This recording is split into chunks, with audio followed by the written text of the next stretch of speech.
আমি একজন সাধারণ মানুষ, তোমার দরবারে ক্ষমা ভিক্ষে চাই। তুমি বড় ক্ষমাশীল, তুমি বড় দয়াশীল। আমি বড় অপরাধী, আমি বড় গুনাহগার।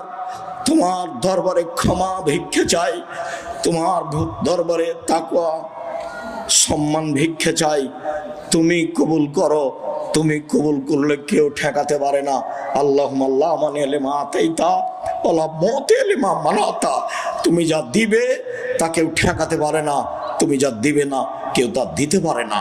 এইভাবেই তোমাকে বিশ্বাস করি।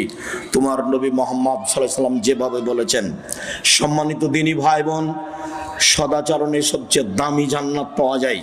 আবু মুসা আশআরী রাদিয়াল্লাহু তাআলা আনহু বলেন, একদা আল্লাহর নবী বললেন, ইন্না ফিল জান্নাতি লা গুরাব, জান্নাতে কতগুলি ঘর রয়েছে, এত উন্নত মানের ঘর যার বাহির থেকে ভেতর দেখা যায় পদার্থ দিয়ে তৈরি। সাহাবীগণ বলছেন, আল্লাহর নবী, লেমান হাজেহি, এত দামি ঘর কে পাবে? আল্লাহ রাসূল বললেন, লেমান আলানাল কালামা, যার চালচরণ ভালো, যার স্বভাব ভালো, সেই এই জান্নাত পাবে। হাদিস বুখারী মুসলিম। কি দিয়ে আপনাকে আমি বুঝাই, সম্মানিত দিনী ভাই বোন, সদাচরণ যার, সবচেয়ে দামি জান্নাত তার। আরো আপনাকে বলি, ভালো চালচলন দিয়ে জান্নাতুল ফেরদাউস পাওয়া যায়। দুনিয়াতে এমন কোনো আমল নেই যে আমল দিয়ে সরাসরি জান্নাতুল ফেরদাউস পাওয়া যাবে।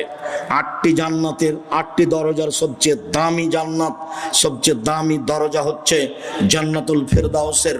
রাসূল সাল্লাল্লাহু আলাইহি ওয়াসাল্লাম একদা বলছেন, পৃথিবীর মানুষ শুনে রেখো, আনা যাইবুন বিবাইতিন লিমান তারাকাল মিরাহা ওয়াইন কানা মুহিক্কান। কেউ যদি তর্ক ছেড়ে দেয় সত্য হলেও, এই টিস্যুটা দিয়ে তো, কেউ যদি তর্ক ছেড়ে দেয় সত্য হলেও, হ্যাঁ আব্দুর রাজ্জাক সাহেব এটা বলেছেন, আরে না এটা বলেছেন, আরে না এটা বলেছেন, তখন যদি আপনি বলতে পারেন, আসসালামু আলাইকুম, আমি গেলাম, আমি আপনার সাথে তর্ক করতে রাজি নই।